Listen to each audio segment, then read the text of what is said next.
Eric, bonjour. Bonjour Vincent. Alors depuis juin, les indices actions européens font du surplace, comme en témoigne le comportement de l'Eurostoxx 50 et du CAC 40, dont on voit la courbe apparaître à l'écran. Cela fait 4 mois qu'ils ont une trajectoire en forme d'encéphalogramme plat, comme si les injections des banques centrales, qui les avaient regonflées à bloc entre mi-mars et mai, ne suffisaient plus. Lorsque je me réfère au dernier papier d'allocation d'actifs d'Ophi Asset Management, je lis que vous êtes neutre sur les actions à court terme et je cite « Nous réitérons notre conseil de modération dans les stratégies afin de conserver une capacité d'investissement durant la phase la plus volatile que nous envisageons. » Alors, je vais vous livrer mon sentiment tel quel. Eric, quand je lis ça, je me dis que ça ne respire pas vraiment la confiance dans la bourse et je me dis aussi que vous redoutez des jours difficiles. Est-ce que je me trompe ? Alors en fait, c'est vrai que c'est plat. Depuis 4 mois, on est enfermé autour de 4008 sur le CAC, 3002 sur le Stock 50 avec des marges plus ou moins 5 ou 6% à la hausse et à la baisse. Pour qu'un marché sorte assez violemment d'un range, d'un bandeau étroit, il n'y a pas 10 000 raisons. À la baisse, il y a 3 raisons pour qu'un marché baisse violemment. Une anticipation de récession, une anticipation d'inflation quand les taux peuvent monter, quand ils ne sont pas administrés, et une prise de conscience par les investisseurs d'une surévaluation des bourses. Et là, vous pouvez regarder depuis 100 ans, y compris la crise de 29, il n'y a pas d'autre raison. Aujourd'hui, en fait, les marchés, pourquoi ça ne baisse pas ? C'est que les marchés considèrent qu'il n'y aura pas de récession, malgré les risques. Enfin, on peut en parler, mais notamment la crise sanitaire, mais les marchés disent qu'il n'y aura pas de récession. Les marchés disent qu'il n'y aura pas d'inflation. Et les marchés disent, après tout, ce n'est pas surévalué, puisque les taux sont à zéro, donc c'est difficile d'évaluer, et puis à 16 fois les bénéfices, pourquoi pas. Voilà pourquoi ça ne baisse pas. Inversement, pourquoi ça ne monte pas ?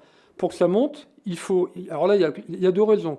Des OPA en pagaille, et là, auquel cas, c'est de la spéculation, et on achète un peu tout. La deuxième raison, pour que ça monte, il faut qu'on s'attende à des progressions de résultats avec des taux qui ne montent pas. Voilà. Et aujourd'hui, on n'attend pas de progression de résultats, puisqu'en fait, tout ce qui est publié, c'est plutôt une révision à la baisse. Voilà pourquoi le marché reste dans un range étroit. Ça, c'est le marché. Ça, c'est le marché. Mais vous, alors ? Alors, nous, ce qu'on pense, effectivement, c'est qu'à un moment donné, pourquoi on est neutre ? On est neutre parce qu'on pense que ça va rester un peu dans ce bandeau et que ça peut sortir par le haut ou par le bas. Par le bas, si finalement on commence à réviser encore en baisse les résultats et donc que la récession se prolonge, auquel cas, si on est plus bas, on changera notre fusil d'épaule. Si on retournait sur les niveaux qu'on avait connus au mois de mars, là, c'est plus la même chose. C'est-à-dire qu'on aurait une évaluation qui nous pousserait, toutes choses égales par ailleurs, à adopter un biais haussier. Et inversement, pour que ça monte, ce n'est pas uniquement les banques centrales. Pour que ça monte, il faut qu'il y ait une inflexion, que la croissance reparte et qu'on révise à la hausse les résultats. Et si on monte trop, à ce moment-là, on est capable de repasser négatif, ce qu'on était en début d'année. C'est-à-dire, effectivement, vous citez la position d'Ophi de neutralité qu'on a adoptée depuis le printemps. Je rappelle qu'on a commencé l'année en étant négatif sur les actions, ce qui est assez rare pour un asset manager, d'avouer qu'on était négatif. Le marché était à 6002 à ce moment-là. Donc on pensait que c'était trop cher. Et là, vous ne pensez pas que c'est trop cher ? Là, on pense effectivement qu'il y a des risques. C'est pour ça que, malgré tout, on n'incite pas les épargnants à revenir massivement. Maintenant, il y a quelque chose quand même qui fausse la donne, c'est les banques centrales.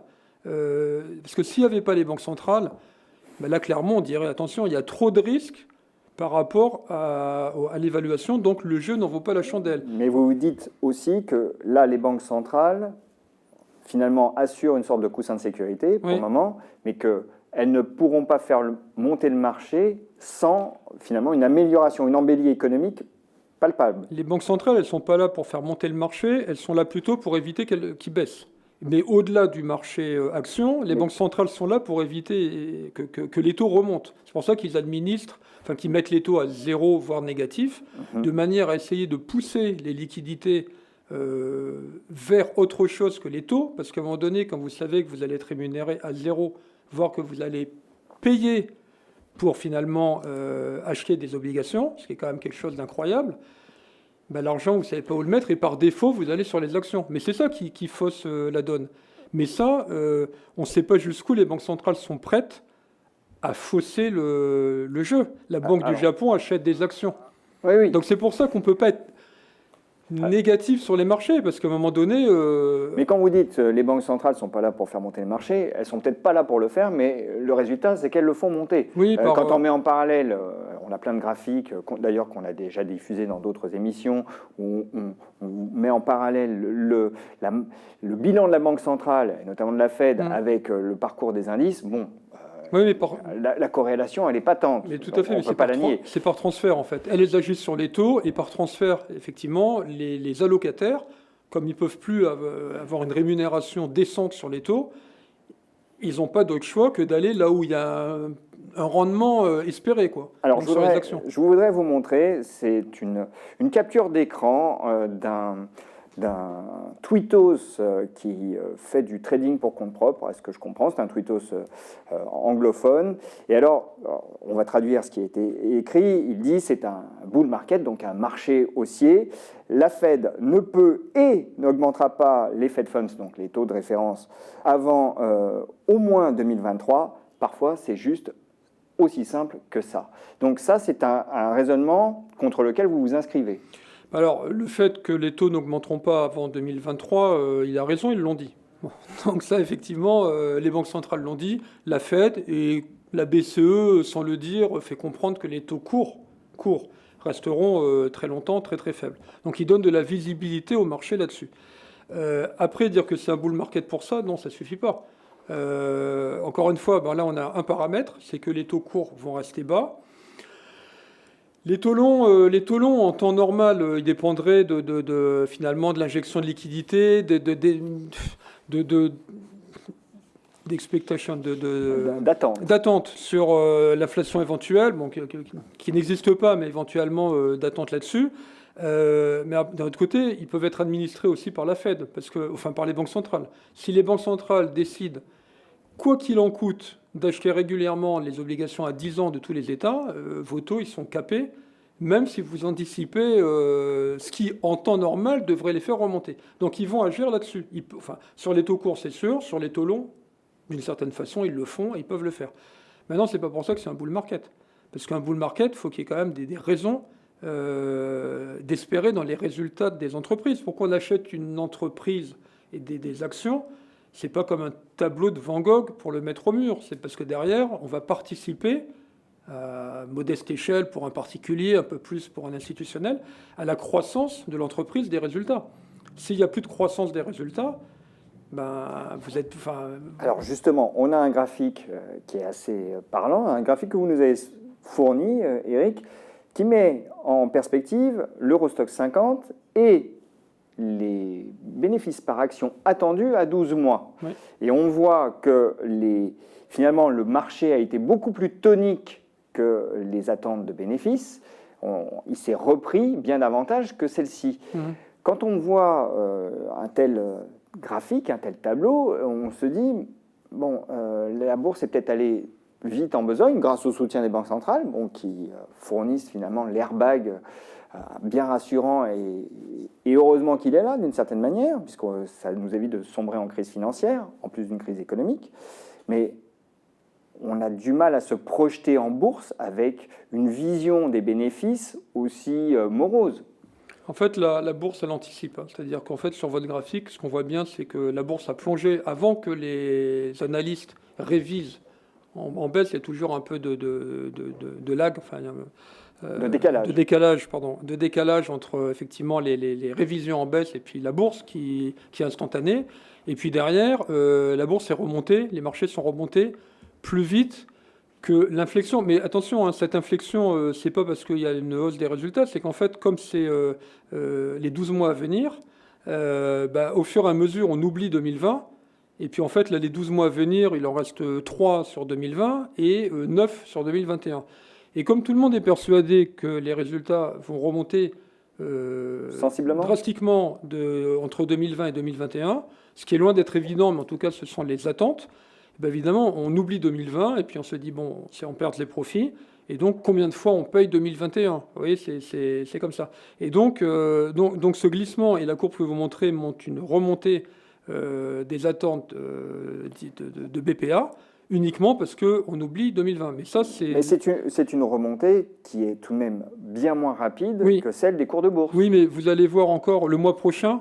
Encore une fois, c'est un peu comme le classement ATP en tennis. On oublie il y a 12 mois. Et donc, le mois prochain, on va oublier le mois d'il y a 12 mois. Et à chaque fois, et surtout, on va prendre en compte pour le mois prochain le mois de novembre ou d'octobre 2021. Donc, à chaque fois, on efface les mauvaises performances. Donc, attention à ça. Le risque, il est que derrière, il y ait des publications qui vont avoir lieu du troisième trimestre. Et ce qu'on appelle les guidance des sociétés qui vont donner des prévisions sur 2021. Et là, on pourrait avoir éventuellement cette courbe qui stagne un peu s'il n'y a pas cette remontée attendue en 2021. Mais alors, quand vous regardez l'économie, parce que tout de même, si on constate la déconnexion des marchés avec le réel très souvent, il y a un moment où ça se réajuste. Quand vous regardez l'économie, est-ce que vous êtes plutôt confiant? Parce qu'on entend certains discours qui nous disent finalement, la reprise, elle est là, on voit les taux de mobilité qui repartent, la Covid, pardon, puisque maintenant c'est un féminin, la Covid, c'est même plus une histoire. Est-ce que pour vous, ce type de discours est vraiment audible? Alors la Covid, c'est plus une histoire, faut être fou quand même pour dire quelque chose comme ça. Enfin, on voit bien on n'en sait rien déjà, personne n'en sait rien. Les médecins ont déjà du mal, alors c'est pas les financiers qui vont se substituer aux médecins. Et puis deux, on voit bien que c'est pas une histoire passée. Enfin, on aimerait bien, mais c'est pas le cas. Donc il y a une certitude là-dessus.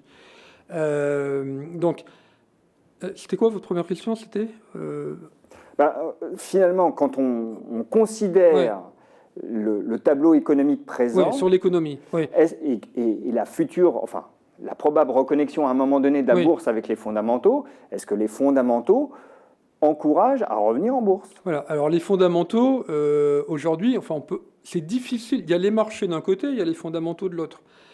Alors, on entend des chefs d'entreprise, effectivement, c'est étonnant, qui nous disent, mais il n'y a pas un si grand ralentissement sur les semi-conducteurs, ça continue. Bon, après, il faut savoir sur quoi.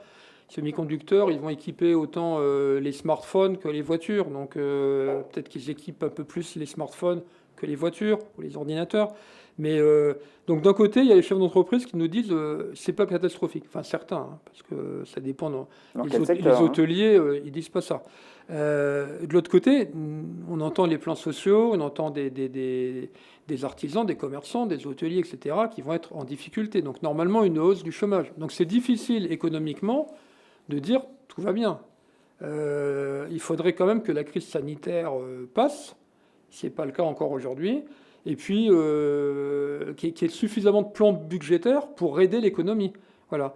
Alors, c'est le cas dans pas mal de pays. On voit en plus qu'aux États-Unis, c'est difficile parce que entre démocrates et républicains, ils ne se mettent pas d'accord. C'est pas avec ce qui vient d'arriver à Donald Trump que ça va aller plus vite de ce point de vue-là.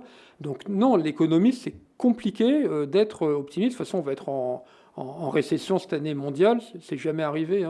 Faut remonter, même pendant les crises précédentes, il n'y a pas eu quand même une contraction comme ça. Parce qu'avant, il y avait récession dans les pays occidentaux, mais il y a la Chine qui compensait. Et la Chine, elle ne va pas compenser. Elle va aller un peu moins mal que les États-Unis et l'Europe. Elle ne va pas compenser. Donc l'économie mondiale va chuter en 2020. Donc, si je résume ce que je comprends de votre positionnement aujourd'hui en termes d'allocation, vous dites que vous êtes neutre sur les actions. Neutre, ça ne veut pas dire absent, mais plutôt prudent et vous vous attendez à de la volatilité, comme je le disais en préambule. Oui. Encore une fois, c'est difficile quand vous jouez au poker avec vous avez un patrimoine et en face vous avez quelqu'un qui imprime des billets de Monopoly. Vous parlez de la Banque centrale. La Banque centrale. Donc c'est dur de le combattre. Et en fait, don't fight the Fed, ça veut dire ça. C'est qu'en fait, c'est compliqué aujourd'hui d'avoir un discours en disant sortez des marchés, parce qu'il y a tous les risques qu'on vient d'évoquer, mais en face, vous avez quelqu'un qui dit moi, de toute manière, je suis là et j'en remets. C'est pour ça qu'il y a cette neutralité. Il y a une grande prudence, c'est un euphémisme, sur les critères économiques et financiers. Et d'un autre côté, on est obligé de constater qu'il y a un énorme soutien, un peu de triche, puisque c'est ce qu'on appelle la morphine, etc. Donc on est obligé d'en tenir compte. Alors, on va aborder une question qui devient rituelle en ce moment, c'est celle de la croissance et de la value. Oui. Donc, graphique que vous nous avez fourni, qui met en perspective donc l'Eurostoxx 50 par rapport à l'Eurostoxx 50, mais dans sa composante value et dans sa composante croissance. Oui. Bon, on voit que la croissance surperforme très largement et que la value est en retard. Mais oui. à la limite, c'est maintenant un retard séculaire, hein, Oui. malheureusement, pour les gérants value.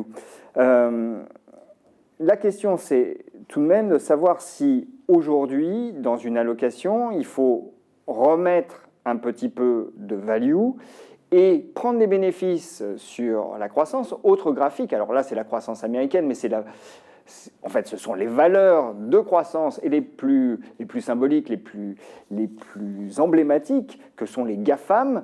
Alors là, c'est un autre graphique où on voit la performance des GAFAM par rapport à leur moyenne mobile de 100 jours. Oui. Et on voit que là, on a un écartement énorme. Oui. Donc, tout ça pour dire, est-ce que la croissance n'est pas un thème maintenant surjoué et il est bon, sage, de prendre quelques bénéfices, pas forcément de sortir de la croissance? Est-ce qu'il n'est pas bon de revenir un peu sur la value, en sachant qu'il faut peut-être être discriminant dans ce qu'on appelle la value? Alors, dans l'ordre, je vais revenir sur les États-Unis et les GAFAM, parce qu'effectivement, c'est important. Hein. Les GAFAM, donc 5 valeurs, représentent à elles seules 25% du S&P 500. Hein. Donc 5 valeurs représentent 1% du nombre de valeurs représente 25%. Donc ça, c'est incroyable. Et elles se sont envolées, puisque vous montrez sur le graphique, elles ont été, par rapport à leur tendance à peu près normale, elles ont pris beaucoup d'avance. Et surtout, ça serait un autre graphique éventuellement à montrer, c'est qu'elles ont une croissance de bénéfices qui est réelle, mais elles sont allées, leur cours de bourse a été beaucoup plus vite que la croissance des bénéfices. C'est-à-dire qu'en fait, si les bénéfices croissent de 10-15%, elles font 100%. Ça veut dire qu'on attend encore plus. Alors, évidemment, ça rappelle 2000. Bon, et le spectre de 2000, vous savez comment ça s'est terminé. C'est pas tout à fait la même chose, parce que 2000, il n'y avait pas de bénéfices. Donc on rêvait, on capitalisait des chiffres d'affaires éventuels. Il n'y avait pas de banque centrale. Voilà, et en plus, il n'y avait pas de banque centrale. Aujourd'hui, mais même sans parler de banque centrale, si je prends Amazon et Apple, pour prendre ces deux exemples-là, Apple, il y a quelque chose derrière. Hein. Il y a des iPhones. Et Amazon, on voit bien que de jour en jour, ils continuent à prendre des parts de marché et ils vont continuer à en prendre. Donc, il y a quelque chose derrière. Maintenant, est-ce que c'est trop cher? Certaines, oui. Pas forcément les GAFAM, d'ailleurs. C'est pas ça le problème. C'est qu'il y a énormément de petits frères et petits cousins des GAFAM qui ont monté par sympathie.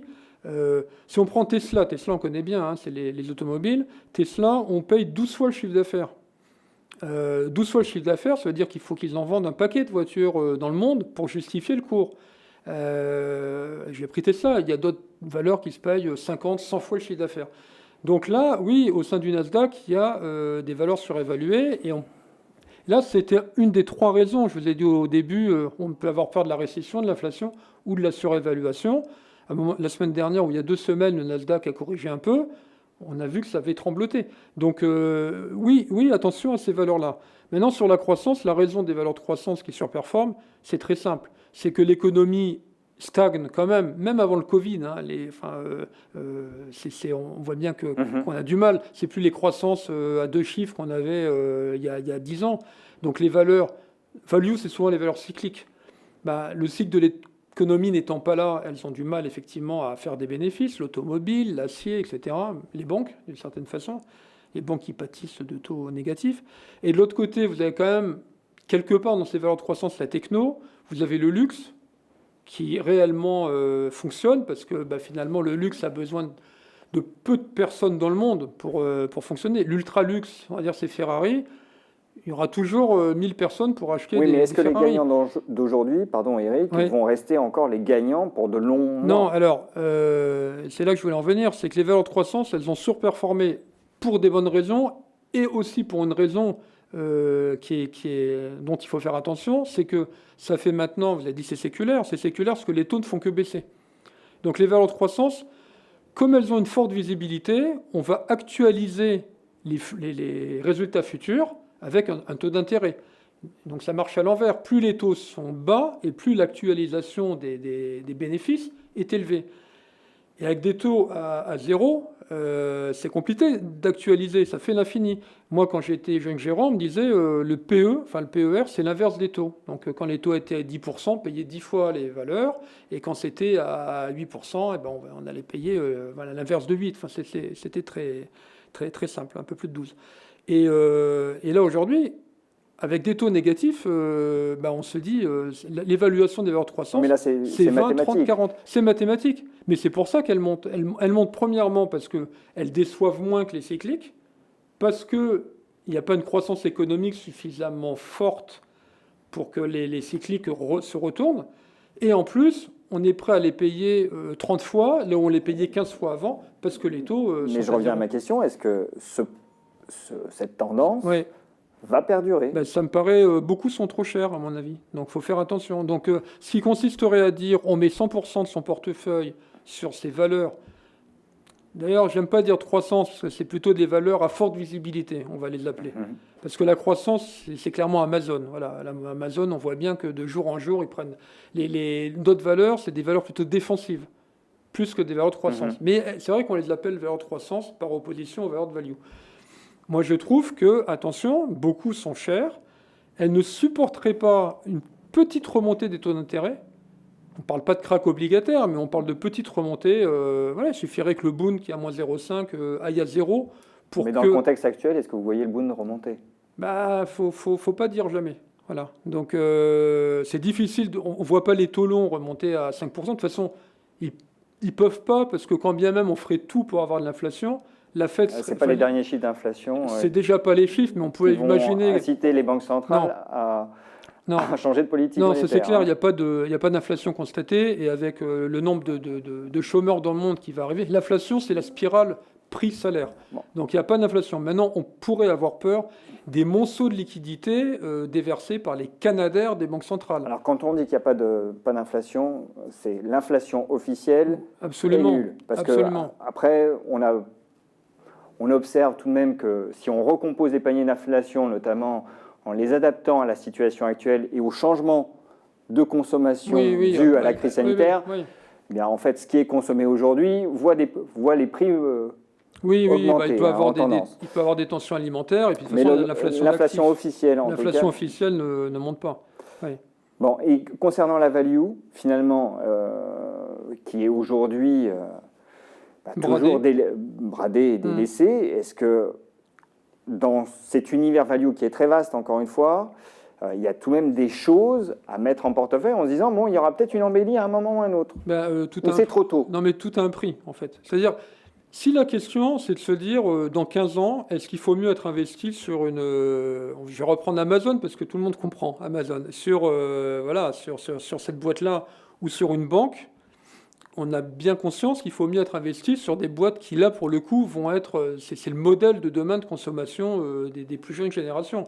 La banque, c'est compliqué, parce qu'on voit bien que ces métiers traditionnels sont challengés, et qu'en plus, avec des taux qui vont rester longtemps négatifs, il n'y a pas de quantification pour permettre aux banques... Bon, ça paraît évident. Maintenant, tout a un prix. C'est-à-dire, pour justifier que certaines banques, dont des banques françaises, se payent 0,2 fois leur actif net, ça veut dire qu'il faut anticiper des pertes. Sinon, vous ne payez pas le 5e de l'actif net. Et ça, vous n'y croyez pas? Pas à ce point-là. Voilà, pas à ce point-là, parce que derrière, il y a quand même... si on en arrive là, on aura d'autres problèmes. Hein. Ça veut dire que si effectivement les banques font 6, 7, 8 milliards par an de pertes, pour justifier effectivement que leur évaluation, c'est qu'il y aura des sacrés problèmes dans l'économie. Et dans ce cas-là, il n'y a pas grand-chose qui résisterait. Donc tout a un prix. Donc il y a eu de l'exagération pour moi dans l'envolée de certaines valeurs, dont les valeurs du Nasdaq dont je vais vous parler. Et de l'autre côté, on a bradé certaines valeurs. Mais ça s'explique d'autant plus qu'il y a de moins en moins de gérants qui peuvent porter ces positions-là. Voilà. Donc en fait, derrière, même s'ils y croient, c'est très dur de tenir des positions qui ne font des divergences qui ne font que s'accroître. Parce que ce discours-là, on pouvait le tenir il y a 1 an. Et ça continue. Et peut-être que dans 6 mois, ça continuera. Donc voilà pourquoi il y a cette divergence qui est accélérée par des effets techniques. Eric, on arrive au terme de cette émission. Ma dernière question est finalement toute simple. Est-ce qu'aujourd'hui, donc vous êtes neutre sur les actions, Donc, on s'abstient de prendre du risque? Bah, il faudrait des heures pour parler de l'allocation d'actifs. Effectivement, ça dépend de chaque profil, du temps que vous avez devant vous, de la diversification. Il ne faut jamais être... c'est pas blanc ou noir. Simplement qu'aujourd'hui, effectivement, on n'accroît pas son risque en action quand on a un portefeuille qui normalement est équilibré. On n'accroît pas son risque en action, mais conseiller aux clients de tout sortir, c'est dangereux, entre guillemets, c'est une perte d'opportunité parce qu'il y a ces banques centrales. Il n'y aurait pas les banques centrales derrière, alors là, clairement, je vous dirais non, les niveaux actuels ne justifient pas la détention en action. Mais il y a un acteur qui peut se permettre ce qui ne se permettait pas, qui peut imprimer des billets. Donc c'est pour ça, notre neutralité, c'est par rapport à ça. Mais voilà, on est neutre depuis 5-6 mois, c'est pas une réponse normande. Hein. Enfin, on était positif pendant très longtemps, on était négatif en début d'année, on est neutre aujourd'hui, et peut-être que dans quelques mois, je vous livrerai un autre discours. Eric, merci. Merci Vincent.